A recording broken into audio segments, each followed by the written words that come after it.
Hello guys, pupunta natin ng ating munting garden. Ito guys, nilagyan ko ng harang dito para hindi pumasok yung aso namin na maliit. Kaya may harang na tabla. Dito pupunta natin ng aking tinanim ngayong summer, kasi magsa-summer na dito. Ayan guys, ang lakas ng ulan dito nung nakarang araw, kaya lahat nagtutumbahan. May kamatis, may ampalaya, ayan naman ampalaya. May shushini, ayan shushini na tumba dahil sa lakas ng ulan. Tapos ito guys, ang kalabasa. Ito ang ampalaya, ayan ang ampalaya. Gagapang na yan dyan sa bakod. Ito ang mais, may mais ako guys. Marami ang mais andun sa kabila. May kamatis, ampalaya. 3 puno pala yung ampalaya dito sa isang ano. Nakapasok lang yan guys kasi ang bahay namin ay nakapalibot ang simento. Kaya nakapasok lang. Ayan guys, ang ampalaya ulit. Ayan, kalabasa. Ayan guys, ang kalabasa. Ang laki-laki.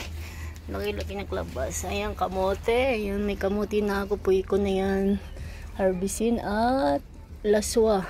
Sausaw sa suka. Yung kamote. Tapos yung kalabasa ulit. Ampalaya ulit. Ayan. Marami yan dito guys. Ampalaya ulit. Ampalaya ulit. Mga 6 na puno. Ayan ang ampalaya. Ang mais ko, ari ko to, hindi nabuhay. Ito guys, ang ubi. Yan, nabuhay yung ubi ko. Kasi nung nakaraang winter, namatay yan. Kaya ngayon, nausbong ulit. Yan. Tapos, nabali pala ito yung malunggay. Oh, nabali. Sayang. Lagay natin dyan para mag-fertilizers sa ating mga tanim. Ito guys, nung winter ay aking pinutol.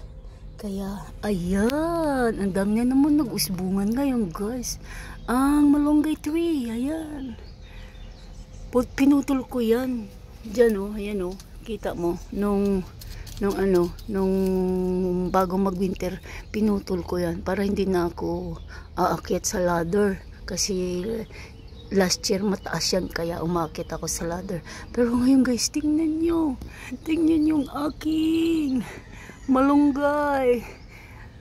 Yan, tapos ito may pichay ako guys. Ayan ang pichay ko, ari ko to yung aking pichay. Ayan, pero at least nabuhay siya. Ayan, ari ko to. Sa paso lang yan guys. Tapos may dito, may beans. Ayan oh, may beans. Pero gagapang yan dyan sa bakod namin ang beans tsaka ang ampalaya. May beans dito. Teka lang, sana yung beans. Wala na yata ng beans. Yung beans wala na, hindi nabuhay ang beans. Isa lang yung nabuhay sa beans.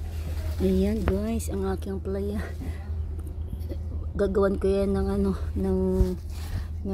bakod para umakyat sa pader namin. Ito yung mais. Ayan. Diba, ang ganda. Dito ang aking kamuti. Pwede ko na yan magulay.